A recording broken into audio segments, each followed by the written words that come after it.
Bismillahirrahmanirrahim. Assalamualaikum warahmatullahi wabarakatuh. Aywa, halo, welcome to my back channel. Ismi Lutfi Oktavia, jelastu min fasur robiba, Afan Sanatik Biologi Indonesia. Baik, di sini saya akan menjelaskan tentang gramatika dan terjemah metode. Yang pertama yang akan kita bahas yaitu tentang apa sih pengertian metode gramatika terjemah itu. Nah, metode gramatika terjemah ini adalah cara menyajikan bahan pelajaran dengan jalan menghafal aturan-aturan atau berbagai kaidah tata bahasa asing. Nah, selain pengertian, kita akan bahas tentang karakteristik metode gramatika terjemah. Ini ada berbagai macam karakteristik. Di antaranya, yang pertama yaitu tujuannya mempelajari bahasa asing itu apa sih? Tujuan mempelajari bahasa asing itu agar mampu anak-anak memahami karya sastra dalam bahasa target. Yang kedua, yaitu materi pelajaran ini terdiri atas buku nahwu, kamus atau daftar kata, dan teks bacaan. Dan yang ketiga, tata bahasa itu disajikan secara deduktif.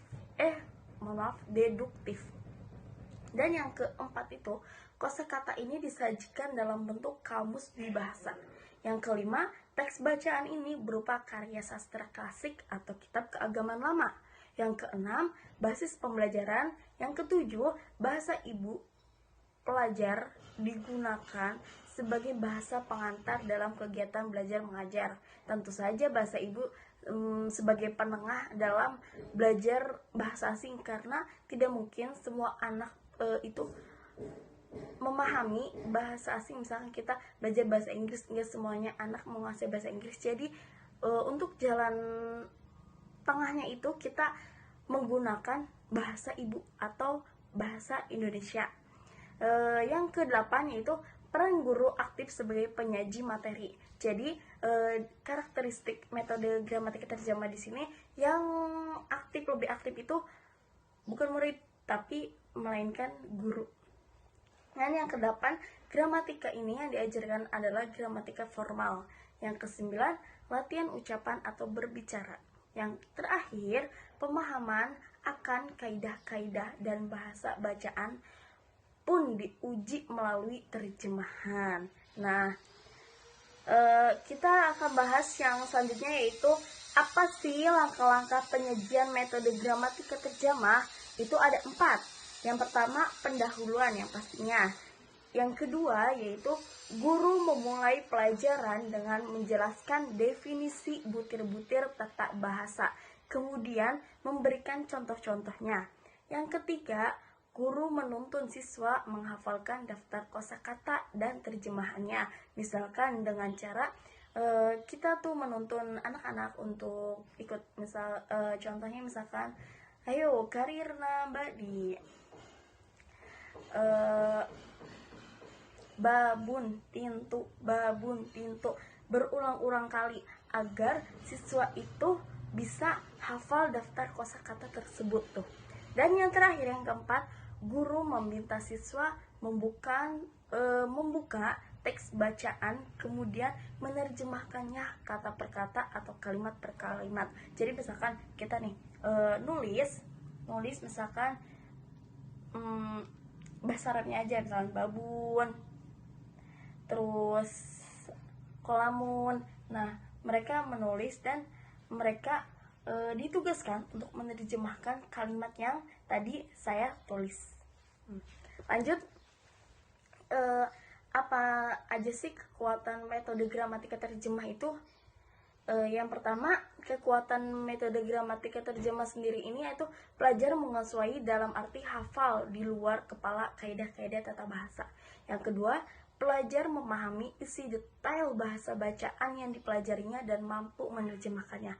Yang ketiga, pelajar memahami karakteristik bahasa asing.